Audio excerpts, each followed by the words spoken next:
we've spoken to thousands of couples, tens of thousands of couples over the years all across the world, and I think it's sex that couples find it really hard to talk about. And that's surprising, because we live in a world where sex is everywhere. Adverts, films, the whole thing, and yet many couples find it really hard to even raise the subject. I think it's really important that we're honest with each other and realistic. You know, research has shown that couples that openly communicate about sex, that they talk about it, any difficulties, what they each enjoy, what they don't enjoy, what bothers them. Research has shown that couples that do that have a much more satisfying sex life. I think both Rob and I think there's probably 4 myths that cover the expectations of a great sex life, actually. First myth would be that sex is always absolutely fabulous. Wouldn't that be wonderful? Yes. But you know, the truth of it is, it can't always be like Hollywood. You know, I've watched films, and these film stars, they wake up in the morning and they look stunning. Their hair is fabulous, the men look great, there's no dirty underpants around the bedroom floor. Too much information, Di. And, you know, it is a myth. The films set the standard so high that we shouldn't even try to compete with it. The second myth is that sex should always be spontaneous in marriage. You know, that's not always possible. The greatest killer of a good sex life is exhaustion, tiredness. Most of us have lived a very busy and full day. You know, you're going around picking up after the children, you've been shopping, you've got 1,000,001 things to do. Most of us would say we have sex at the end of the day when we are most exhausted.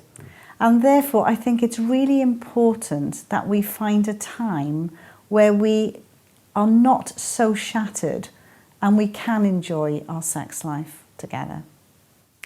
You know, I think one of the ways to combat that business of being too shattered to have sex is a little planning. To say that, you know, we'll have an evening where we at least make room for us to have sex. Now, I know what we're thinking. We're thinking, oh, that sounds dreadful. Like, it's Friday night, it must be sex night. Now, if it's just that, then sure, that's not the best way. But you know what? If that Friday night is our night, and we know we've got the phone off that night, we know we're not going to spend the whole night in front of telly, we've actually made a bit of time for each other, and hey, a little romance, a couple of candles, just the opportunity to make life a bit more conducive to love making. That can be very, very special, and for many couples, that works wonderfully. Di and I think the third myth, and we see it time and time again, is that over the long haul, you can have a great sexual relationship without a good, satisfying relationship outside of the bedroom. And in our experience, it's just not true. You know, when we talk to couples and say, if you could change anything about your relationship, very often a bloke will say, well, I wish my wife was more interested in sex. And we turn to the woman, what would you change? And time again, a woman will say, affection. A bit of romance. I want him sometimes when we go shopping to hold my hand instead of walk 50 yards ahead of me. I just want to know I matter. And that's very, very important. This relationship outside of the bedroom. I think the fourth myth is that we're the only couple in the world having difficulties in our sexual relationship. And you know, when we do feel that, it's awful, because it does seem that everybody else is having incredible sex, and it's a horrible feeling of isolation. But you know, it's not just them, it's not just us. In our 40 years of marriage, we've certainly been through times like that. And we know, talking to thousands of other couples, these times are not only normal, but probably inevitable.